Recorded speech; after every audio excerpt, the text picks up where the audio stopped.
Good morning, my dear students. Dear students, let's continue our new chapter, respiration in organism. Today's our topic is breathing underwater. कि जो organisms हैं जो water के अंदर रहते हैं वो रेस्पिरेशन कैसे करते, ब्रेथिंग कैसे करते हैं. ठीक है. क्या हम सर्वाइव कर सकते हैं अंडर वाटर? नहीं, हम सर्वाइव नहीं कर सकते. ठीक है. तो how do they breathe under water, तो वो ऑर्गेनिज्म जो पानी के अंदर रह रहे हैं वो कैसे सर्वाइव कर रहे हैं. तो लेट्स सी कैसे करते हैं. तो सबसे पहले बेटा हम एग्जांपल लेते हैं इसके लिए किसका, फिशेस का. देखिए you can see in the diagram कि फिशेस के अंदर क्या होते हैं, उनके माउथ के पीछे क्या होते हैं बेटा, these are the projections of skin. Skin की प्रोजेक्शंस हैं जिन्हें बोलते हैं गिल्स. ठीक है डियर स्टूडेंट्स, ये क्या है, गिल्स हैं. एंड गिल्स आर, जो इनके गिल्स हैं they are richly supplied with blood vessels. इनके अंदर क्या होते हैं बेटा, ब्लड वेसल्स प्रेजेंट होते हैं. ठीक है.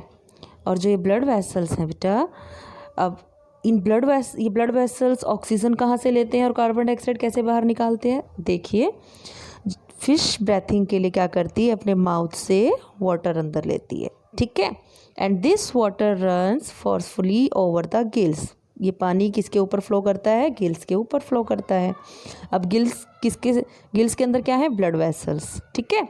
और गिल्स की वॉल बड़ी ही थिन होती है ताकि ईजिली एक्सचेंज ऑफ गैसेस हो सके.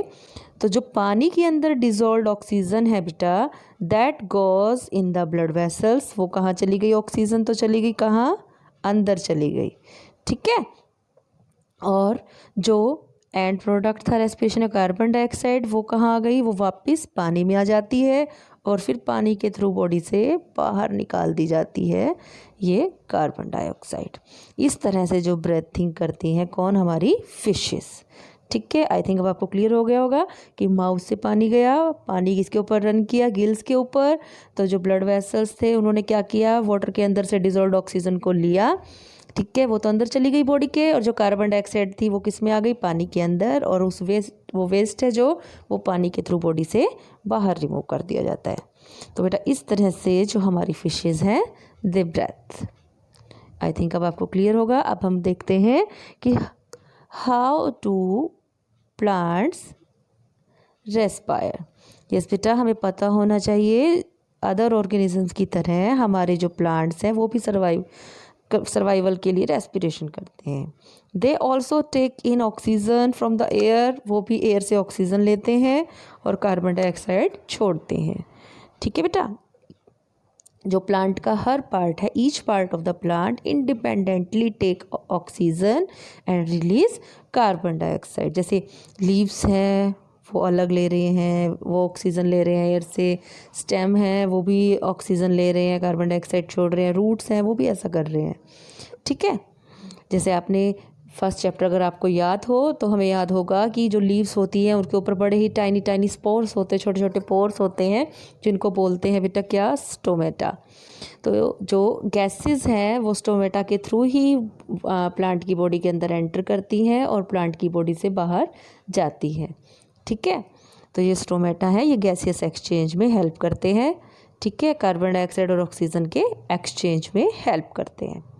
अब जो बेटा पहेली है उसके माइंड में क्वेश्चन आ रहा है. क्या क्वेश्चन आ रहा है, लेट्स सी. कि Paheli wants to know whether roots which are underground also take in oxygen. अरे भाई, अब उसके दिमाग में क्या आ रहा है कि लीव्स तो चलो एयर के अंदर प्रेजेंट हैं, जो स्टेम है वो भी एयर में है, लेकिन रूट्स तो ग्राउंड के नीचे हैं, तो वो कैसे रेस्पिरेशन करती है. चलिए देखते हैं बेटा रूट्स कैसे रेस्पिरेशन करती हैं. तो इसके लिए आपको थोड़ा सा अपना चैप्टर, सॉइल वाला चैप्टर ध्यान लगाना होगा. उस पर आपको याद होगा सॉइल के पार्टिकल्स के बीच में क्या थे, स्पेस, एयर स्पेस प्रेजेंट्स थे जिनके अंदर एयर भरी होती थी. ठीक है. तो जो वो एयर स्पेसेस हैं उनके थ्रू जो रूट्स हैं वो क्या करती हैं, वो एक्सचेंज ऑफ गैसेस करती हैं. ठीक है. तो रूट्स की सेल्स को भी एनर्जी चाहिए, उन्हें भी रेस्पिरेशन करनी है. ठीक है. तो वो कहाँ से एयर ले रही हैं, इन एयर स्पेसिस से. आप देख सकते हो सॉइल पार्टिकल बीच में ये येलो येलो से आपको दिखाई दे रहे हैं, दीज आर एयर स्पेसिस. ठीक है. तभी तो जब वाटर लॉसिंग कंडीशन हो जाती है, यानी जब खेत में पानी खड़ा हो जाए या फ्लड आ जाए, तो क्या होता है, रूट्स हैं जो वो रेस्पिरेशन नहीं कर पाती और फिर क्या हो जाती है, वो ख़राब हो जाती हैं। ठीक है, क्योंकि जो एयर स्पेसेस हैं ये फिल हो जाते हैं पानी से। ठीक डियर स्टूडेंट्स, तो इस तरह से आज हमारा चैप्टर कंप्लीट हो गया। तो इस चैप्टर में हमने क्या रिवाइज किया कि respiration is a vital biological process and all organisms need respiration to get energy for survival. सभी ऑर्गेनिजम्स को रेस्पिरेशन की ज़रूरत है, क्योंकि सभी ऑर्गेनिजम्स को एनर्जी चाहिए अपने जीने के लिए। ठीक है, तो इसलिए रेस्पिरेशन है एक बड़ा ही इम्पोर्टेंट प्रोसेस बन जाता है हमारी लाइफ का। तो ओके माय डियर स्टूडेंट्स, इस तरह से हमारा चैप्टर ख़त्म हो गया।